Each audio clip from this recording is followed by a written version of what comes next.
Just as the couple leans in for a kiss, the husband turns his head and notices something. Their photographer neighbor across the way is also playing around with his wife, but Kelly thinks it's rude to spy on the neighbors like this. No, we're not spying, we're just looking outside our window and they happen to be in our field of vision. The couple across the street gets more and more bold. Shy little Kelly's face turns bright red in an instant. Afterward, she rushes into the bathroom, sprays on some perfume, dolls herself up, and slips into some sexy lingerie, ready to have some fun with her husband. But to her disappointment, she finds that Thomas has already fallen asleep. After work, Kelly and Thomas's greatest pleasure is spying on the neighbors across the way. They even start copying their habits and routines. That's when they notice the man seems to be choking on something, but his wife has her headphones on and is dancing away, completely oblivious to his cries for help. Kelly and Thomas are drenched in nervous sweat, desperate to rush over and warn her. Call 911? No, they're not gonna get there fast enough. You need to go over there. Okay. But running over to help would expose their peeping secret. Kelly insists that saving a life has to come first. Just as Thomas is about to head downstairs, the man across the way manages to get his wife's attention,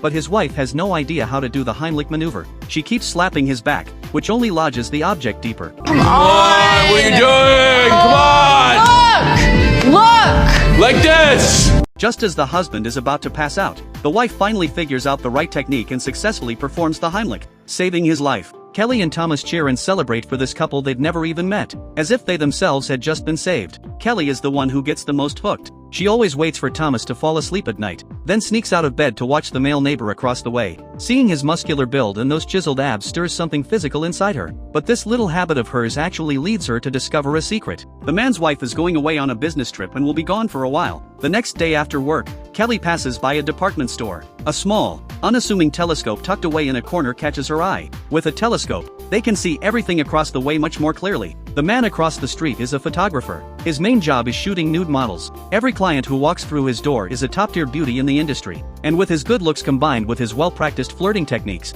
he manages to charm every single one of them into spending the night. Watching all this makes Kelly hot and bothered. Despite Thomas's resistance, she can't wait to tear off her boyfriend's clothes. 3 minutes later, Thomas is completely spent. From the disappointment on Kelly's face, it's easy to tell she didn't even get a taste of satisfaction. She picks up the telescope, and what she sees isn't admiration, it's longing. Late at night, Kelly tosses and turns, unable to sleep, unsatisfied and unfulfilled. She feels an emptiness gnawing inside her. She walks out to the balcony once again, and right at that moment, she spots the female neighbor suddenly coming home. The woman rushes eagerly into the bedroom and climbs on top of her husband. Watching this unfold, Kelly feels a pang of jealousy toward the woman next door. Kelly shares this amusing peeping experience with her friends, but during the conversation, she accidentally learns a scandalous secret about her boyfriend. It turns out that back in college, Thomas was so obsessed with a girl he had a crush on that he actually built a crude eavesdropping device. The principle was simple: aim a laser pointer at the target's window glass. When someone speaks, the glass vibrates ever so slightly,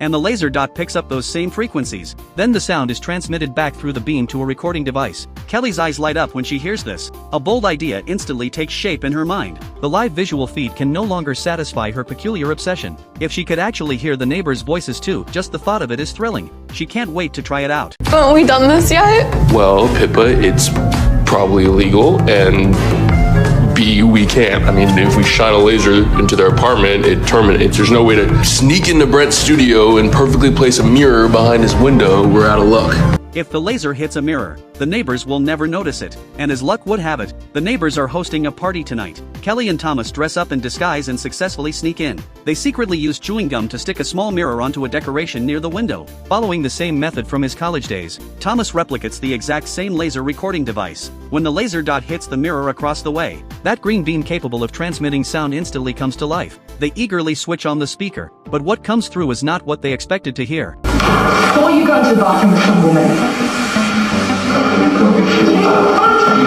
Everybody, fucking stupid! It turns out that at the party, the wife spotted her husband going into the bathroom alone with another woman. She suspects he's having an affair, but the man flips the script on her, claiming the woman is just a client and that he has to use his charm to keep the money coming in for the family. He accuses his wife of being unsupportive and questioning his work. The woman feels guilty for doubting her husband and starts to back down, but then the man grabs her by the hair and slams her face into the ground. The sound of her glasses shattering mixes with her anguished sobbing. Kelly and Thomas on this side fall into stunned silence. The thrill of peeping vanishes in an instant. Cheating and domestic violence completely shatter the image of the handsome hunk in Kelly's mind. Her life suddenly feels dull and meaningless. But sometimes, fate works in mysterious ways. the female neighbor from across the way actually walks into their eye clinic. Kelly can barely contain her excitement. She enthusiastically goes up to greet her and even picks out a pair of glasses that perfectly suits her style. They've technically never met before, yet it feels like they've been old friends for years. They exchange contact information, and before long, the two become close girlfriends. Through their chats,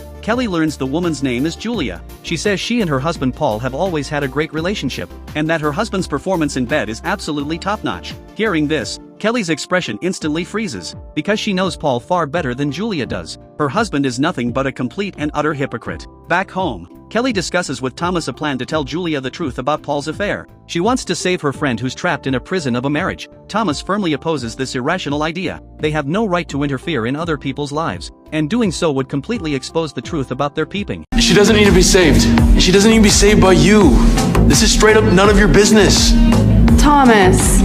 Thomas storms out, slamming the door behind him, and heads to the bar downstairs to drink away his frustration. Undeterred, Kelly picks up the telescope once again and continues watching the neighbors' lives unfold. Julia puts on sexy lingerie and reaches out to embrace her husband, but Paul coldly pushes her away, because he's already spent all his energy on that model from earlier in the day, and this scene only deepens the guilt weighing on Kelly's heart. At this moment, she feels like an angel who can't stand to see suffering. Determined to help Julia with whatever little power she has, behind Thomas's back, she secretly turns on the recording equipment, then uses her computer to connect to the neighbor's printer. Kelly sends a message through remote printing, telling Julia that her husband is cheating on her, and that in the bathroom trash can, there's a used condom. By the time Thomas discovers what Kelly has done, it's too late. Julia does find that disgusting thing in the trash can, just as described, and while the couple is still fighting about it, Julia has already walked up to Paul holding a knife. What do we do? Jesus, are we gonna watch this woman stab this man? I'm calling the cops. No, you can't call the cops. I'm calling the cops. We're about to watch a murder that you instigated. I didn't tell her to kill anyone. Thankfully, Julia doesn't go through with it. Kelly finally lets out a sigh of relief.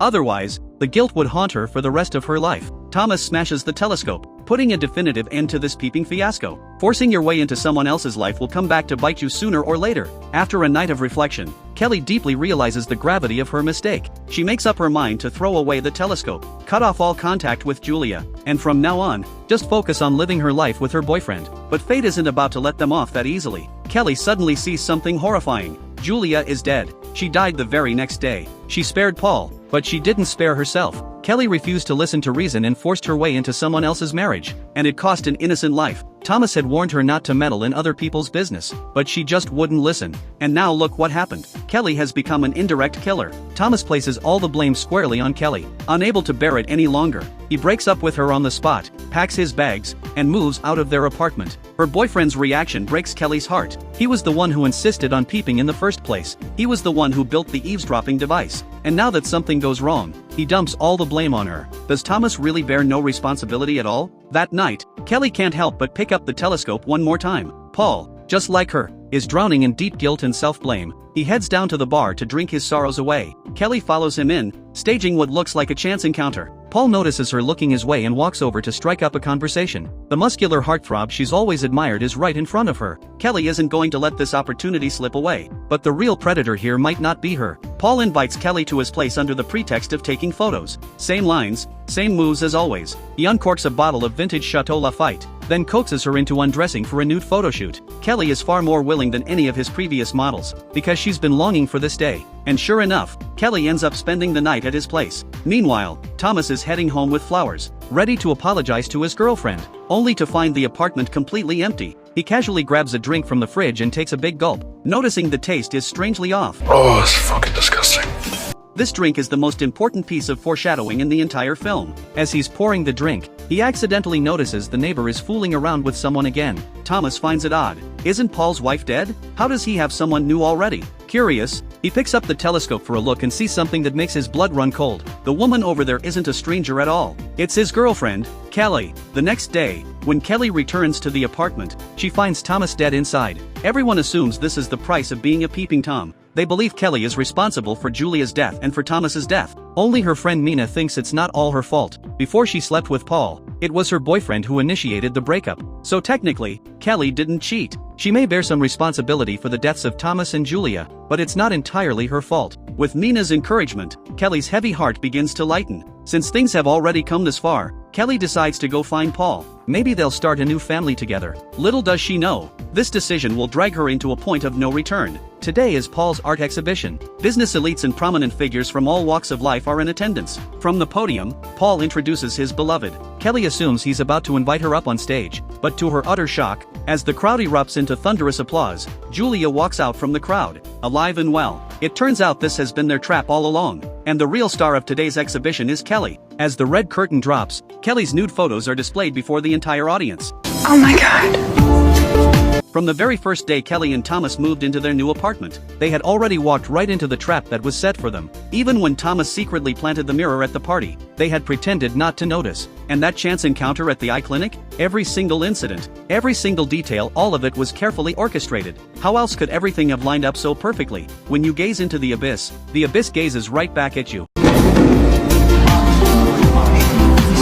Little did she realize the whole time that they were watching us. No, we were watching them. Paul and Julia exploited human greed to craft this perfect masterpiece for their careers. Human nature cannot withstand temptation. Unlucky Kelly and Thomas. This young couple fresh out of college became nothing more than lab rats in a twisted experiment. Kelly sells off everything she and Thomas once shared, trying to forget this painful chapter and start a new life. Just as she's about to pack away a lantern, she discovers it's filled with bottles of the drink Thomas loved. At first, she doesn't think much of it, but then she notices the wire mesh outside is littered with dead sparrows. It hits Kelly like a lightning bolt. She turns around and sees Julia across the way, waving at her with a sinister grin. This changes everything for Kelly. She realizes Thomas's death was definitely not as simple as it seemed. What comes next is Kelly's moment of revenge. Paul's voyeur art series sells like wildfire around the world, raking in massive profits and doubling his net worth. A mysterious fan sends them a bottle of expensive wine, expressing hope to be part of the next season of the Voyeur series. The sender is listed as the Tate Gallery. Paul and Julia think nothing of it and drink the wine without hesitation. Then suddenly, the printer starts up on its own. The message reads, "I know Thomas didn't kill himself. You murdered him." Realizing they've been targeted, Paul immediately grabs the telescope and spots Kelly watching them from the rooftop. Kelly deliberately runs, luring them into the eye clinic. Then, pretending to be terrified, she spills every detail of their scheme. It turns out Julia had poisoned the drinks Thomas loved in advance. Even though Thomas noticed something was off with the taste, that single sip was enough to be fatal. Then they strung him up and staged it to look like a suicide. And they didn't do this just to evade the law. It was to add a dramatic twist to their art piece. But just as they're about to silence Kelly for good, Julia suddenly collapses. Julia! Hey, what did you do? You weigh a little bit more, so it might take a minute to kick in. Moments later, Paul starts losing consciousness too. He suddenly remembers the wine they just drank. But by now, he's lost all ability to fight back. Nothing more than a lamb awaiting slaughter. Look at me! Take one final look. Because it's the last thing you're ever gonna see.